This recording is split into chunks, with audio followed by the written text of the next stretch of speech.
Make sure I've pressed record and all the things. Can you talk into your microphone? Hello, 1 2 1 2 1 2. Keep going. That is my big, deep, resonant voice. And this is me a bit louder. You've nailed it. Have you done any vocal training in your time? I don't think I've done any official vocal training. I've done like accent courses and all that kind of stuff. But Oh, yeah. I don't think I've ever done any. I've just been blessed with a natural timbre. Well, if you'd done the vocal course, then you know it was pronounced timber. And this is the gotcha part of the podcast. What? Okay, so let's talk about formal training. So you're an actor. Yes. You're an improviser. Yes. Did you go to school for any of these things? I did. I in fact, at school was in high school was the first time I started improvising. Mm-hmm. And we had, in Victoria at the time, we had a theatre sports in schools competition that would run between all the different areas. So you'd have almost like any sports thing. So you'd have your regional things, then your state finals, and then your national finals and stuff. And back then there was a company called Flying Pig here in Melbourne who used to run the theatre sports competitions and stuff like that. And Jeff Payne, I don't know if you know Jeff Payne. No, Jeff Payne, great improviser, great performer, played Clive on Neighbours for a very long time. Dr. Clive, very funny guy. He come out to my school and started teaching me improv. And that's got to be exciting to have someone from Neighbours in your school. I've just been on the set of Neighbours for the past couple of days. It's my second time on Neighbours, 25 years apart. Playing different characters, and they didn't remember having me the first time. It's nice to leave a mark.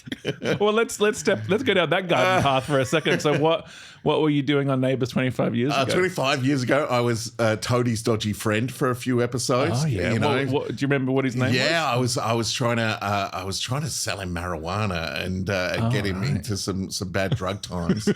How old were you at the time? I was just fresh out of uni actually, so I was sort of like early 20s.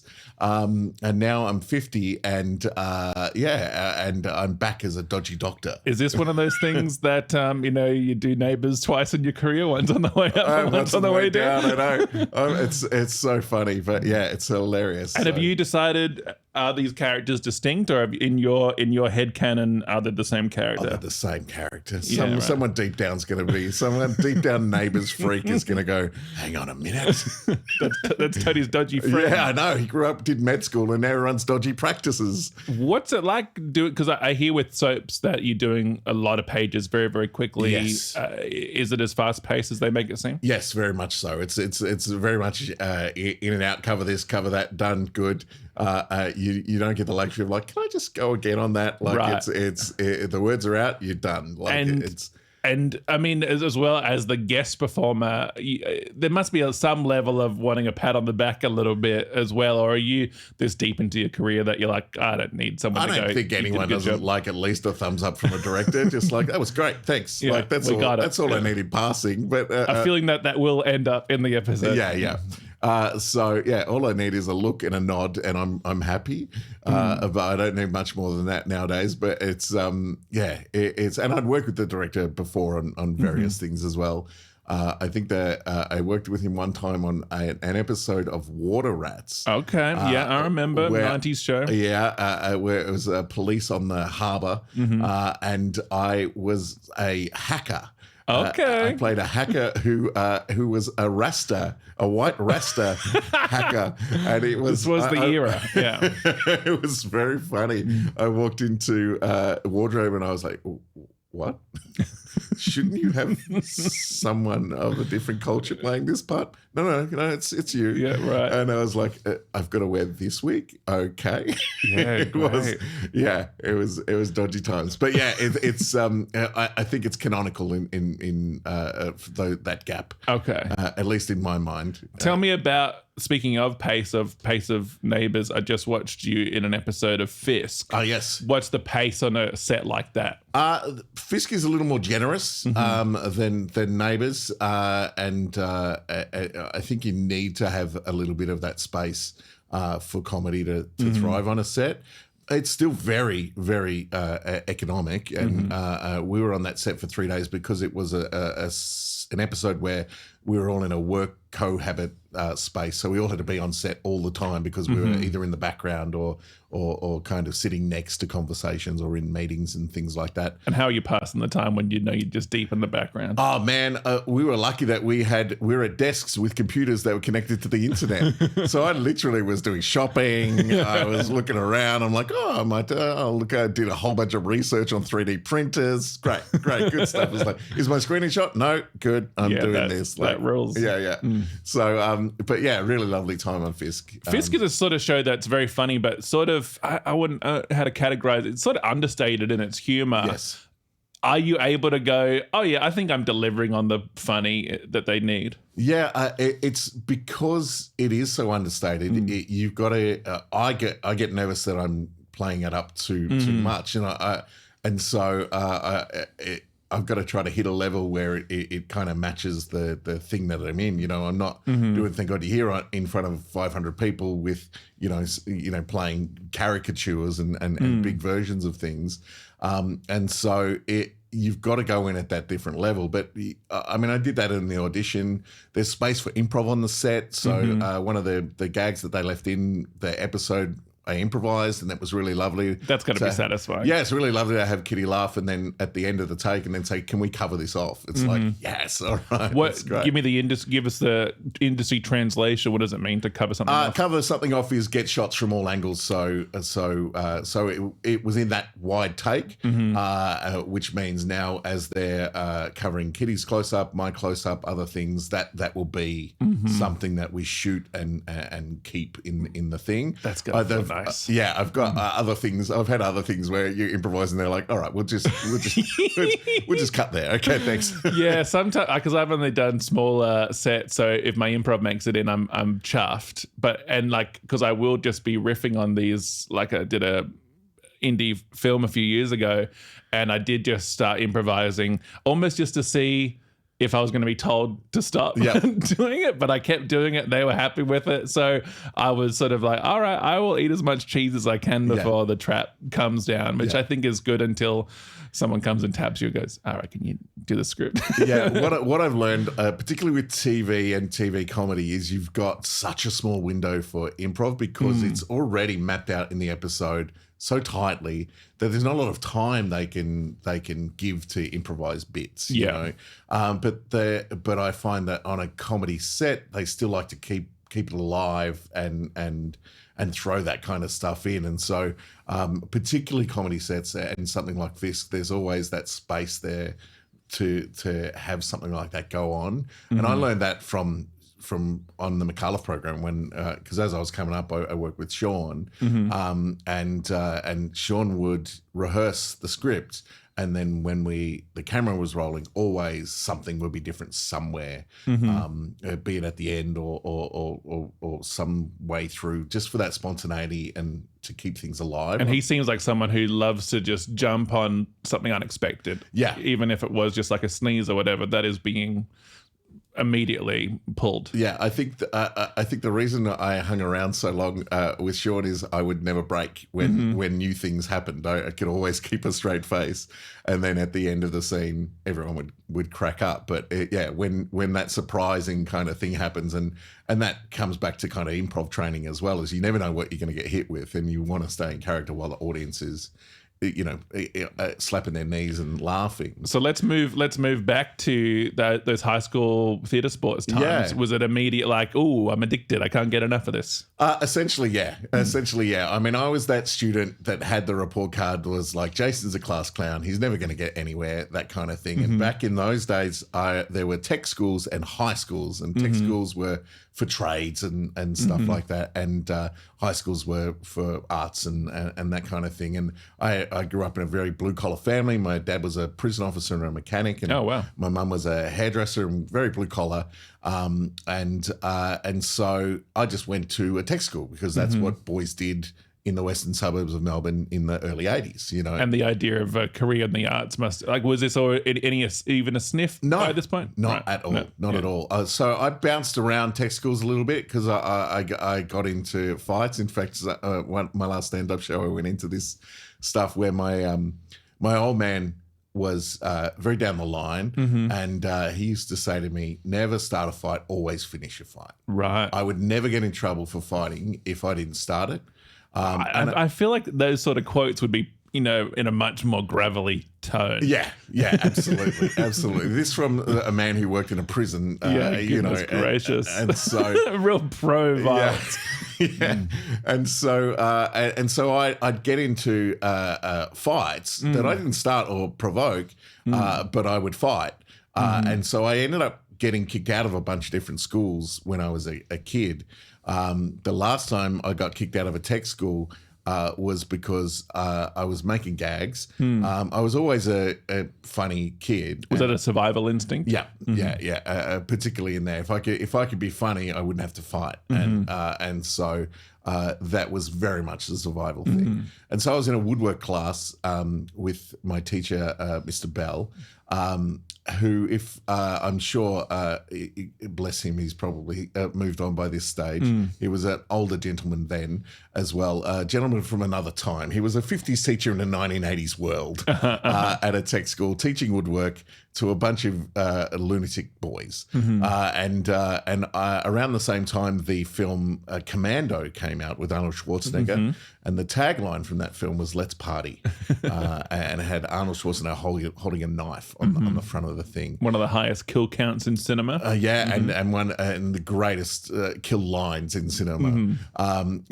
Snap the guy's neck on a plane. Don't put a blanket on him. Don't wake my friend. He's dead tired. Great stuff. Are you green berets for breakfast? Yeah, it's a classic. And so I was riding high, having seen that, and I was walking around the classroom with a putty knife.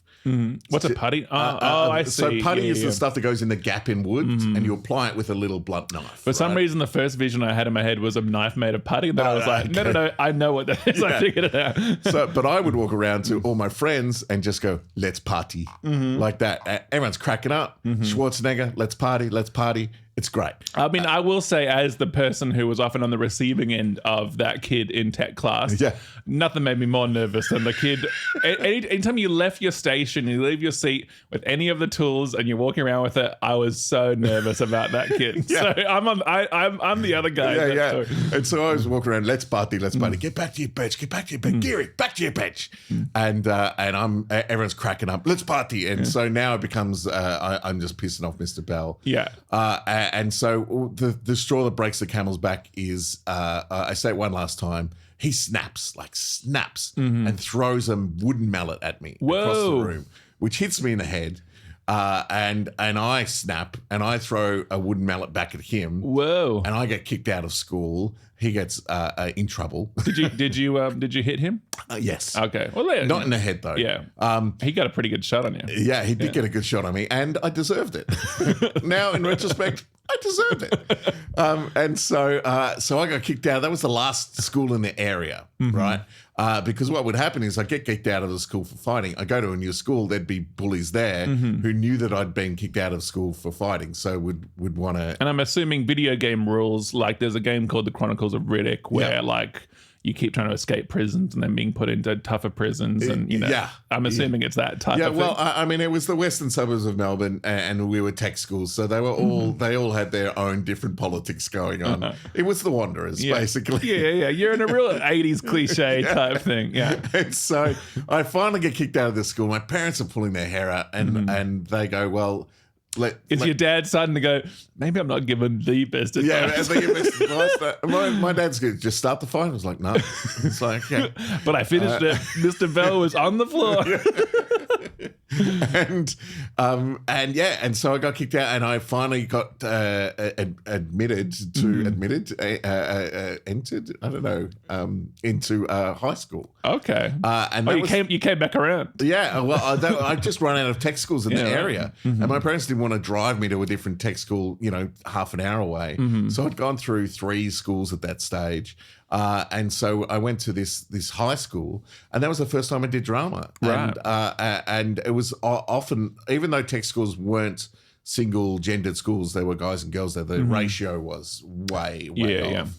And so going to a high school, there were girls everywhere, and the balance was more kind of 50-50. And so I thought, I'll do drama. It wasn't something that, it wasn't something that was a big step. I think I may have had a crush on someone, so I decided to follow them in. A tale as old as time. And then just found my tribe. I still am thankful for the three teachers that I had, three drama teachers. They focused me. They just fed the addiction. One of them took me literally on his own time to St. Martin's in South Yarra and signed me up for courses there after half a year. He said, and what's St. Martin's? St. Martin's is a youth theatre company here in Melbourne. Oh, cool. And they run courses for kids that you put on plays, that kind of stuff. But a very well supported one, and the well reputed one. Sorry, and the theatre sports people were based at St. Martin's in the office there as a part of it. And so I started improvising there, and then theatre sports in school started happening. So our teachers came out, and Jeff came out and started doing it. I remember the very first scene I did, where I can't remember much improv between now and then, but I was miming skiing down a slope, and I skied the wrong way, hit something, did something. Just remember people laughing, and I was just like, oh, that was easy. This is the sort of thing that I'd get yelled at in tech class for. Yeah, and so my teachers, my English teachers, again, English at tech school was far different to English at a high school. I started doing lit. Started kind of leaning into that side of stuff, going away from math sciences a little bit, and I just kind of found my tribe, found people who I enjoyed hanging out with, started doing theatre sports, just started winning. And how was your parents' opinions of the change? My old man was a bit skeptical. I think because this is also a time where people associated with theatre in Australia is not very forward thinking in terms of these things. No, and as I say, my parents were very blue collar, and my mum was always overtly supportive of anything that I was interested in, because I wasn't interested in a lot apart from getting in trouble. So anytime I found, did you have any siblings? No, I'm an only. Right. So that makes a lot of sense to a lot of people. That was the vibe I was getting. Yeah. And so my mum was always very supportive. My dad was a little less so, but he'd come to school plays and theatre sports competitions, and it helped that I was successful and doing all right at it and stuff like that. In the sort of Billy Elliot version of this, is he like the person that you're trying to win over and impress? I think in hindsight probably, but at the time it wasn't weighing heavily on me. Like I wasn't like, oh, Dad doesn't think much of it, you know. And then year 11, year 12 came along.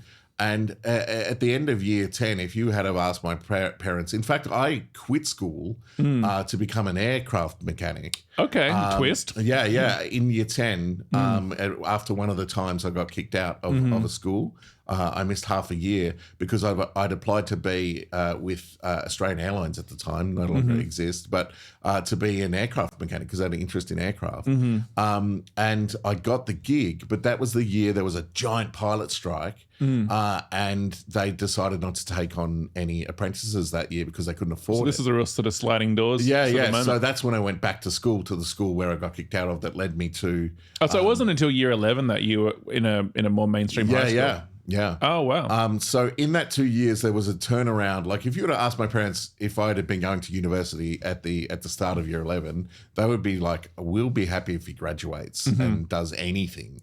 And so it was a real turnaround, really focused me, energized me. And when it came to applying for universities, there were two choices: VCA, which was more drama-based, and at the time there was Rusden Deakin, which is where all of my comedy heroes had been.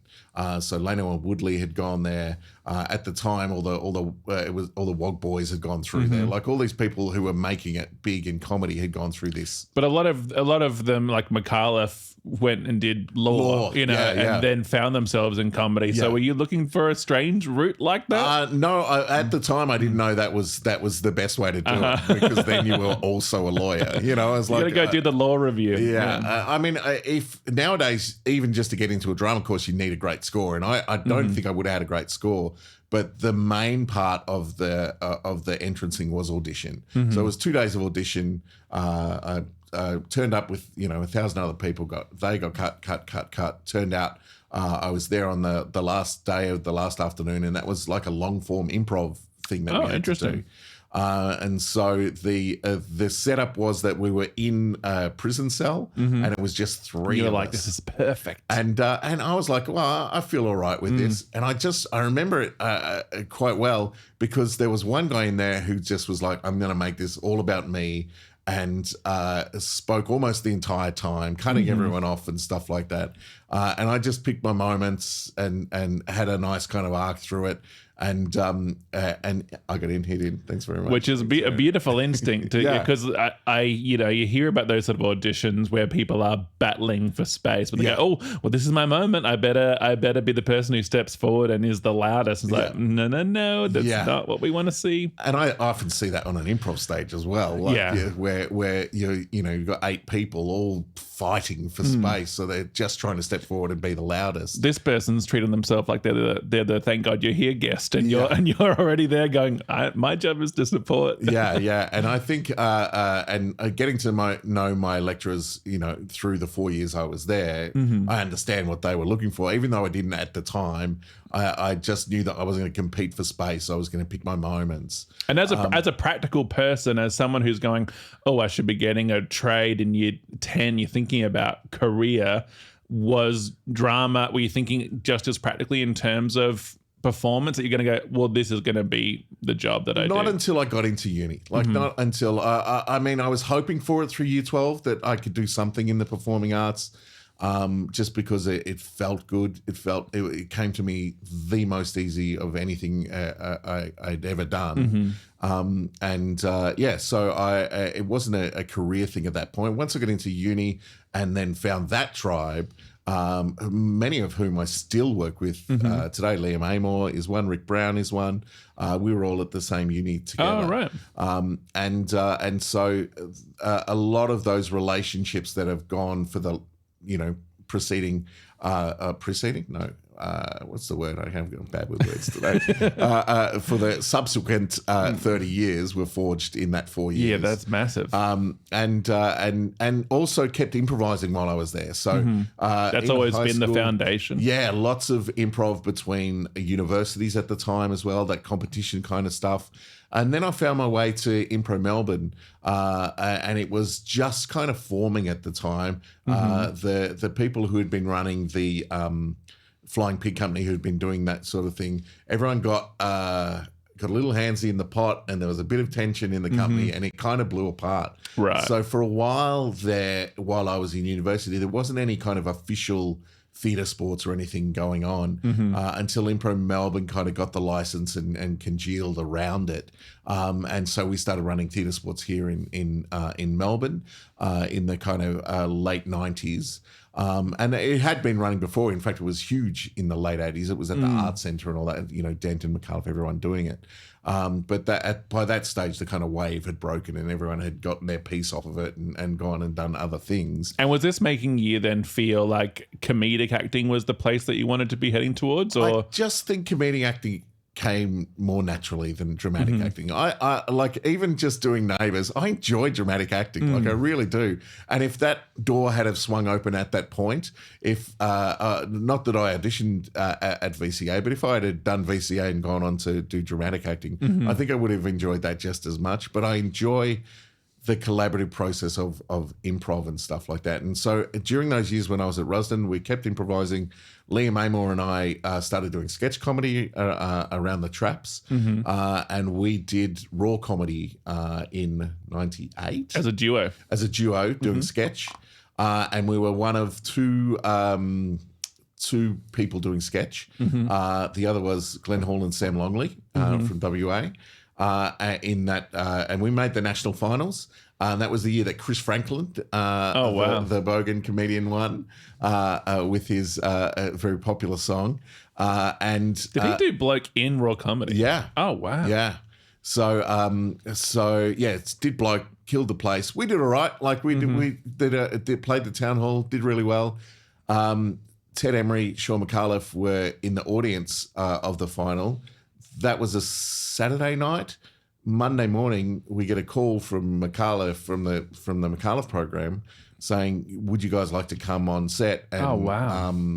We saw your stuff.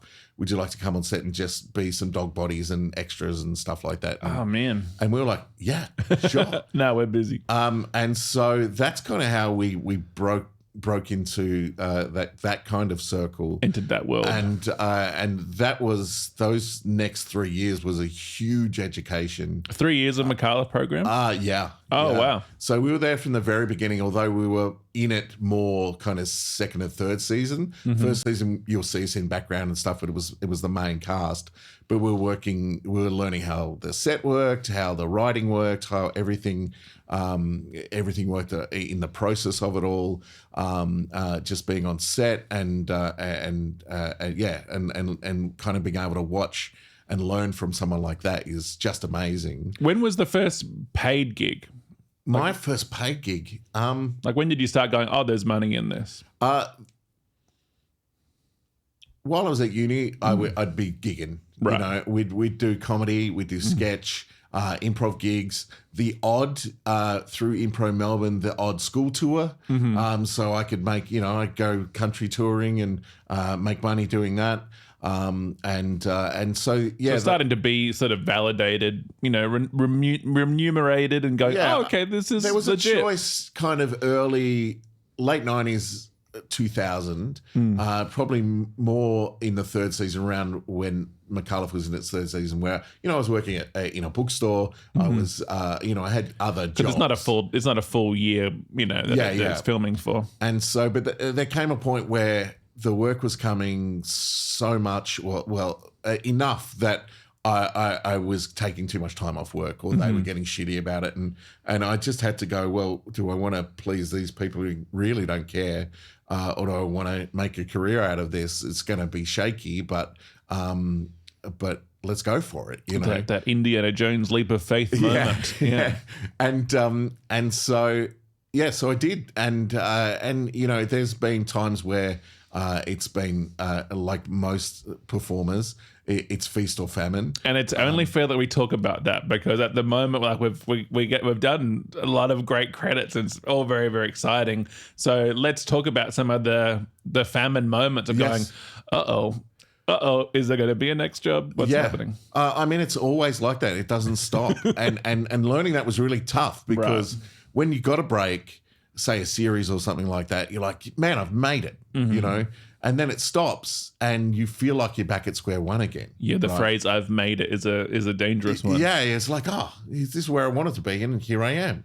Because I feel like you've because you are that. Oh, it's that guy. It's and literally, as you're saying with the McAuliffe, like you're popping up in the background as they sort of walk on, sort of quick roles and such like that. And then you've got things like the appearance in Neighbours, just to name a few that we've already ticked off so far. And thank God you're here, where you're a supporting role. You have become, it's that guy. Yeah. How does it feel to have a career of being that guy? That guy. I mean, it feels good now. Right. There are times where I felt like really frustrated, and I turned. It's really weird because I turned 50 this year, and it's made me reflect and chill and really ponder on how I want to approach this part of my life, including my art and people I collaborate with and all of that kind of stuff. And in my 30s, while I was fighting for it, and when I say fighting for it, putting energy in, succeeding, failing, all of that kind of stuff, I'd get really frustrated when I found myself back at square one. So basically what happens, you go on this loop all the time, right? You get a gig, the wave breaks, you come back here, you feel like you're back at square one again. But you're not. You've made some more connections. There are more people who are standing over there going, oh, that's that guy. But you feel like you're back at square one again. And the phone's not ringing, and you're auditioning for 100 different things again, and you're on hold for this, and it doesn't come through, or you just don't hear back, or whatever. And so that square one, it took me a long time to realize that it's not the same square one all the time. And it felt that feeling of hitting there again all the time was always a crossroads of like, am I done? Do I just walk away? And almost every time I felt like I'm done, something's come up.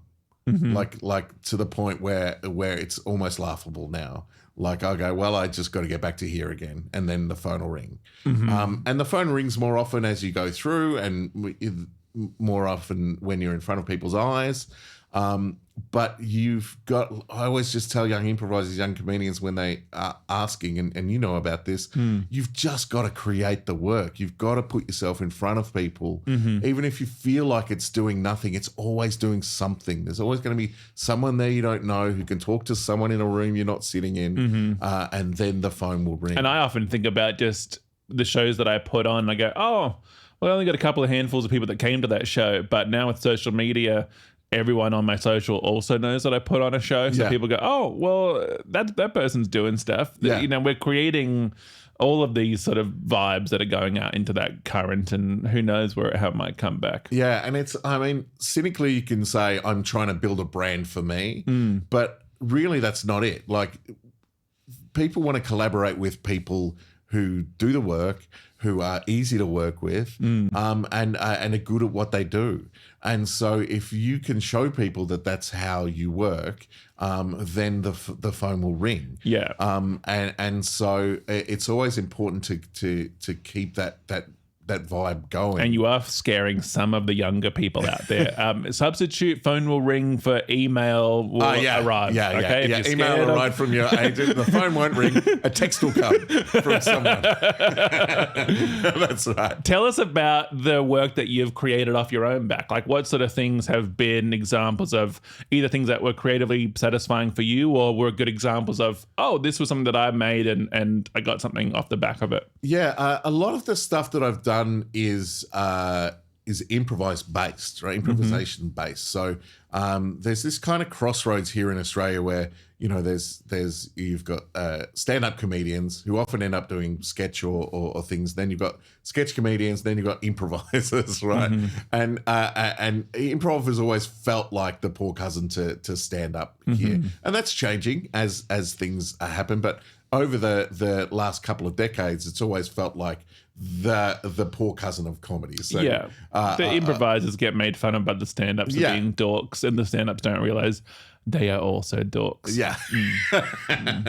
And so it's a lot of the stuff that I've been doing is with improv stuff, improv formats, improv ideas, taking this idea and putting them together, workshopping them, putting them into a format, understanding how to make improv shine in different ways, be it dramatic, comedically, what to strip in and what to put in there. So I've a lot of the stuff I'm most proud of is the improv stuff where I've created something that other people have taken away, be it through a workshop or literally a format that gets performed around the world when I'm not there. People just say, can we go and do that stuff?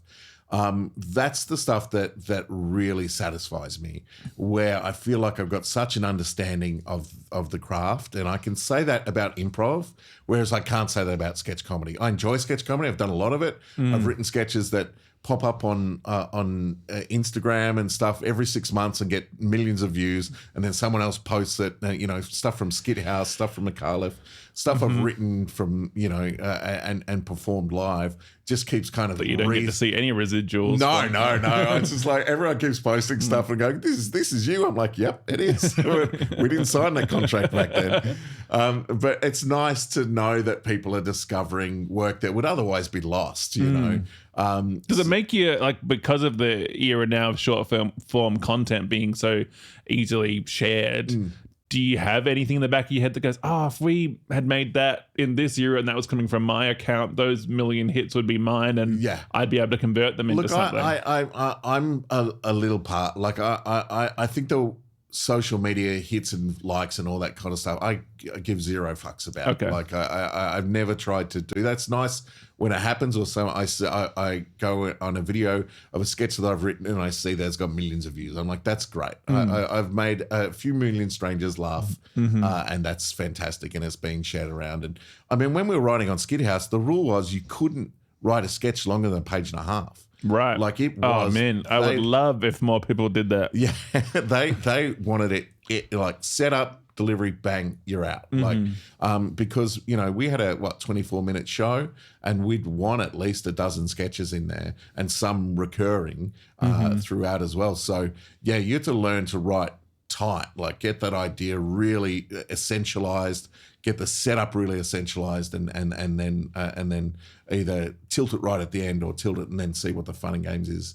So that must have been a great opportunity to really work your muscles on sketch. Yeah, absolutely. That was. I mean, did that come off the back of McAuliffe? Yeah, that came off the back of McAuliffe. So after McAuliffe, I went to Skithouse and wrote and performed there, and went through all the auditions and everything like that. By that, so I was basically replacing Pete Hallier when Pete decided to leave. They auditioned people for his part.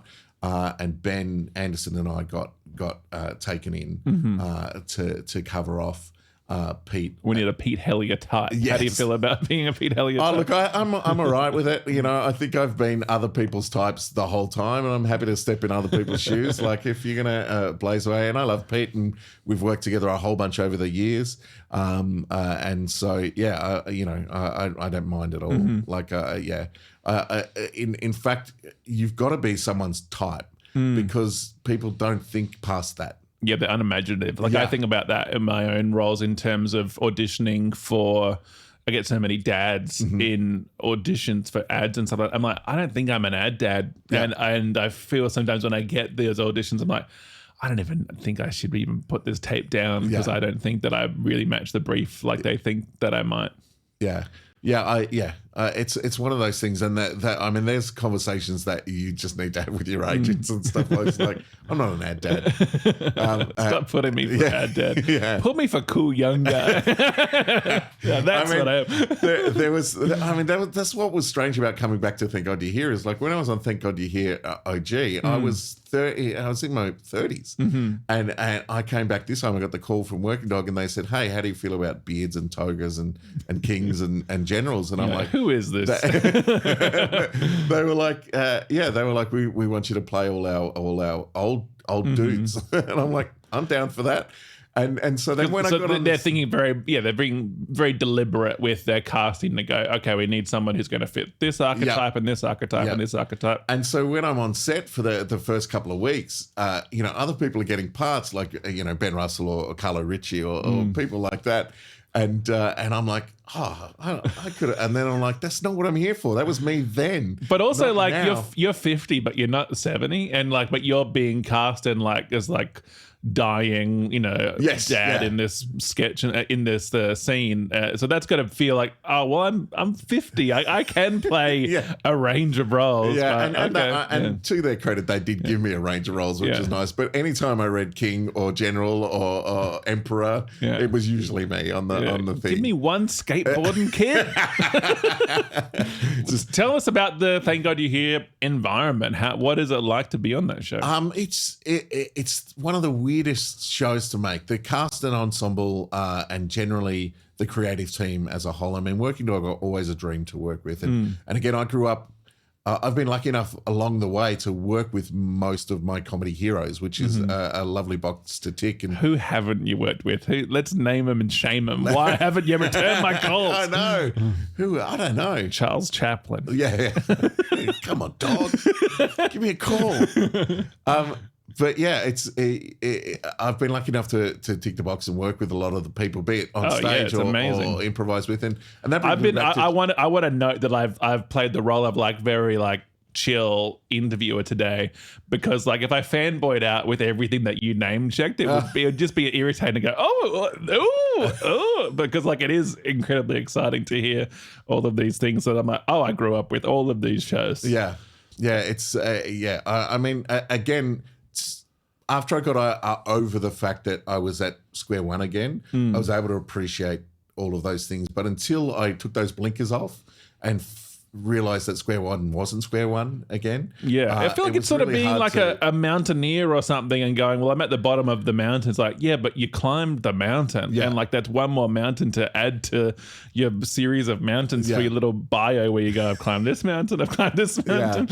Yeah, and it's so, but I mean, coming back to the first time I improvised with Jeff Payne was probably the first time I felt like I'd made it. Because Jeff came to my school to teach me improv, and then when we started working with Improv Melbourne, I'd perform with Jeff or do improv with Jeff, and the opportunities that I had to work with Jeff early on and improvise with him, that was the first time I felt like, wow, I'm here with people I admired. And the people that you're alongside. Yeah. This lesson of everyone needing good neighbors, if you will.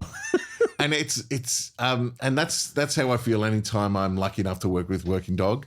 I grew up watching the DGen and the Late Show and stuff like that, so they were right up on a pedestal for me. I still get nervous, sitting around with Santo and Rob and people like that. Like I still have the squeal in the back of my head going like the whole time. And they're absolutely lovely, and so Thank God You're Here is a lovely environment to be in. It's a weirdly high pressure environment to be in because it's all just leading to crunch time. Like it's a funnel into this insane crunch moment where we'd be in 2 to 3 sketches a night out of the 5. And it is live to tape. I'm not sure if people know how it works, but basically we'd rehearse on a Wednesday. And when I say rehearse, the guests, it's very legitimate. People walking through the door, they go to great lengths to keep everything secret from everyone. So there's no, we're just improvising. People are actually improvising, but we know what the sketch is, the ensemble and stuff. So on a Wednesday, we would get together, do a read, do costume fittings and makeup fittings and stuff like that, and then kind of block through the things on half-constructed sets. Thursday was a shoot day, so we'd arrive around midday. We do another rehearsal, scripts down. And when I say scripts down, we had scripts, but the people who didn't. And you don't have that benefit of like SNL with like the cue cards or anything? No. It's off book. So, and it's a weird script to learn because you have no responses. You're just learning a list of questions. And you're also in charge of like making sure it gets back on track as well. Yeah. So you've got to keep that in your head and improvise in the moment. And any disasters where you've like gone too deep into the sketch or like, you've jumped ahead? There's, I think there are maybe a couple where we might have missed a line or something like that, but you could either go back to it or you could just just keep marching through, because what would happen. Just to keep on track with that conversation, we'd rehearse into the afternoon, then we'd clear the set. The celebrities would arrive, the guests would arrive, they'd wheel the audience in, 500 people live, warm-ups would start. We were segregated from the guests, so no one would see our costumes or anything like that. Anytime we walked outside, we'd be covered in blankets and stuff. And then it was go time, and we did it as live. So the show would start at 7:30. Celia would come out, do an intro, the thing would pull back, we'd get whisked into the set. The thing would pull back, the person would come through, then they'd be cut, and it maybe 10 minutes while the next thing, we'd all run off and get changed and come back, and so it was not like one of those TV sets that people have been along to other shows where there's long gaps between things. So this feels like a live show. Yeah, and because we had 500 people there, we didn't want to have them there. So the whole thing was done in a couple of hours, and it was an hour 10 I think on the air. So it was it's pretty full on. And where does it sit between exhausting and exhilarating? I think it's always exhilarating, but then when the exhaustion hits, like when that, like a buzz from a gig, when that wears off, you're just crashed. Like and it's always exhilarating, especially if you have a great time or someone, because the thing that's, you're there to 100% support this person. The show is not about you. It's nice to be recognized from it, but my job is to make you look fantastic, right? So I can do that with character stuff. I can do that with a little bit of improv here and there. I can give you a bit of pushback when I feel like there's a low-hanging fruit that you can tee off. But generally, we're encouraged not to improvise too much, because which is so funny when you are all incredible improvisers. Yeah, I know. And why do they? I'm going to ask this in a coy way, but why do they have improvisers playing these roles? So when they had a lot of fantastic improvisers on the set, and there was a frustration sometimes when we were like, oh, we just want to take it and run with it. But the answer is why not just get actors and do that is because when they needed those skills to keep everything together and not have the whole thing fall apart, we were the best to do that. Yeah. And so when those skills and those moments happened, and we got more of a chance to do that in the second season, a little more of those moments made their way into the show. Because what people also might not know is we record for about 10 to 12 minutes. And it's cut down to like what, 6 or 5? Yeah, about 6 or 5. So there are scenes where you might see me on the set and I only say one line of stuff, but I had like half a page or 2 pages in there, and it's just all hit the floor. Are you someone who watches themselves back? I watch it back with the family. Like it's not something that I watch back really. Like I don't watch everything that I do back. Dad's not at the back going like, I was in more of that. What's happened here? What's going on? But yeah, but there are times on Thank God You're Here where it's just zinging, and you're just going, oh, I know this will make the edit. It's in the back of your head. You're like, oh, this is good, you know. So you do so many things, and I love that the theme across this episode has been that idea of support and like making other people look good. And because you've done sketch and solo and improv and improvised theater and so many different things over this career, where do you sort of feel totally zen of like, this is where my skills are best attributed? Improv. Improv, I feel like I understand it on a level that I hope other people can get to understand it on. And I've been very lucky pre-pandemic for kind of pretty much from 2010, or really 2006, right up to the pandemic. I started touring around the world, going to different improv festivals. So I would improvise all through Europe, all through America, and you go to an improv festival, you do some shows, direct some workshops and stuff like that. And then there'd be other international people who were there who would then invite you. It was like this lovely web that kind of unfolded. And I find with the improv world, it's very encouraging too, that if people like your style and people enjoy playing with you, then it is, oh, come play with me over here. Yeah. Rather than, I think in some industries where it's like,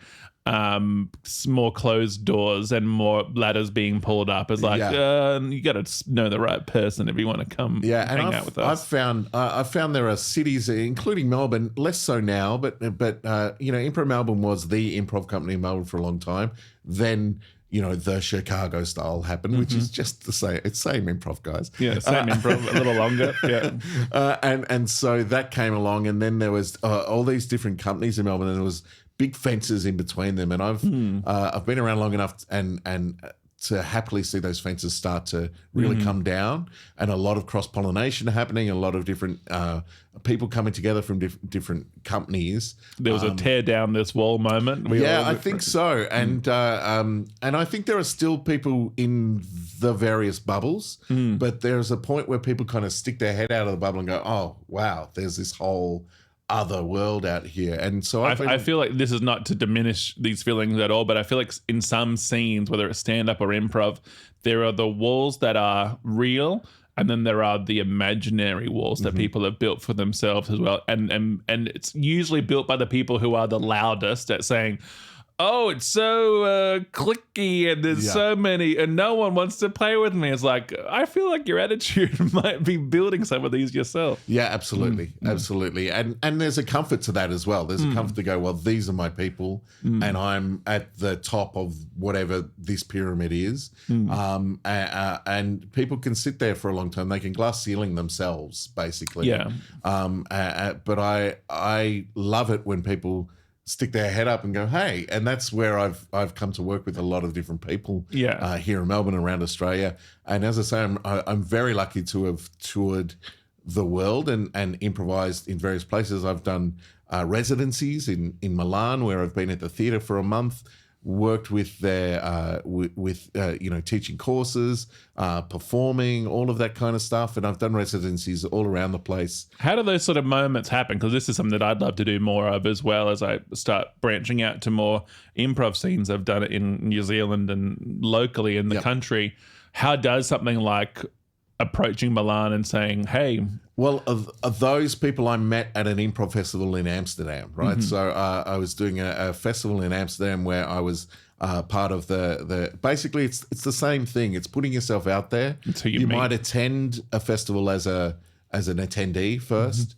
Meet the people there, and it's not all networking. Genuinely, everyone's interested in improv, so it's easy to talk. But people see your play. People see your generosity. People see your performance skills and your level of play. And if you walk in there peacocking and going, look at me, look at me, look at me, again, it's having people leave going, I want to work with that person, rather than I notice that person, but I don't want to work with that person. And when we say we want to work with them, it's just like, oh, that person's just so fun to be around. Yeah. There's a great energy and we'll make good work together. Yeah. Which I think is such a nice... There's just a nice, I don't know, there's like a freedom with that. And with improv, it is so low stakes in the sense that like no one's making $1 billion off it. Yeah. It's just like, this is just to have more fun together. Yeah. And so I went to Amsterdam, then I went back to Amsterdam as a performer and a teacher, taught some workshops there. International festivals are great festivals to go to. There's one here in Australia that runs every couple of years in Canberra.